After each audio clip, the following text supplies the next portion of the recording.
Well, you're trying to nurture from children their own ability and validity to their own personal way of looking at the world. And this school does that really, really well. And by creating a lot of dimensionality and a lot of points of interest that aren't like every other room you've been in and every other building, they start to ask questions. The kids are awesome. There's never a dull moment. I'm always learning and they're always learning, which is really great, but the job is rewarding and I really do love it.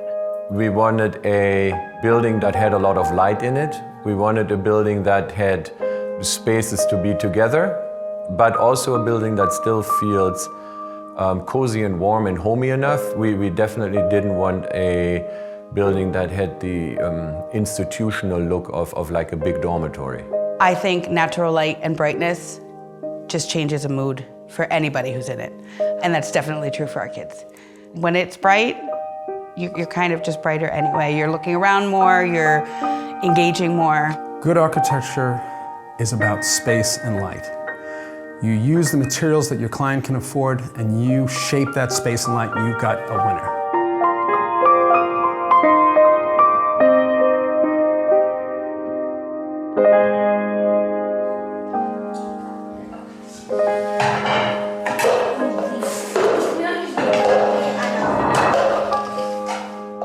I think it's great, comparing it to the old dorm. You couldn't be in the kitchen and see what was going on in the living quarters. So very rarely did I allow students to kind of, have a role in the kitchen because it was so hard to be in two places at once. In here though, I allow them to cook with, supervision and such, but it does provide me with the availability to be in two spots while I allow kids to do different tasks. And pots are in here. Every breakfast we'll scrape the food out into the trash can and then we'll wash it and then we'll put it in the dishwasher.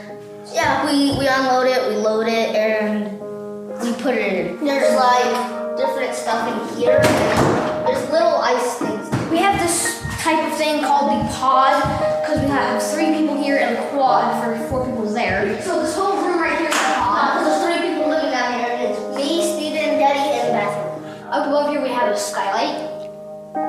And there are also a ring of lights around the side that you can't see very well right now.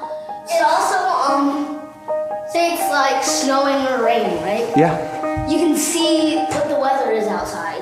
Say it's raining, you'll hear the patter and you'll see the rain come down. And if it's snowing, you'll just see it turn white. The building is shaped like a bird wing. By putting each wing in a separate orientation, the students themselves named it. The students called it, what was it? Forest view and mountain view. They all enter into a kind of a coat room that they can take off their shoes, hang up their coats. That room opens up right away to a living dining room hangout area, a central hangout area. So right away, your living room doesn't look like anybody else's living room because you're looking at either the forest or the mountains.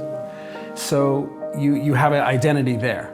Then you go from that larger community space, you come to your lounge, either one side of the community space or the other, and your lounge has your own identity. One has a skylight, another one has a view out the gable. And then from that pod, you actually have a third identity, your own room. Mine is not messy, I'm so yours. I think it allows them to interact very well because they have the space to do it. There are large spaces to be able to interact and play those big games that they want to play together. However, one of the things I really like is that there's kind of this separate space back there because it also does help us teach our kids. If it's too much for you here, there's still another place you can go play with somebody else a little bit quieter. And the space itself, I think, has allowed the kids to really develop and not only socially, but kind of be more interested in why is there different colors on the walls in this area, or trying to seek answers to certain things that are in the dorm. I think you're gonna see a difference in the way the kids appreciate their learning at the school because this is a better place to live in and it's a better place to learn in, and it has and will continue to have very positive effects on our community.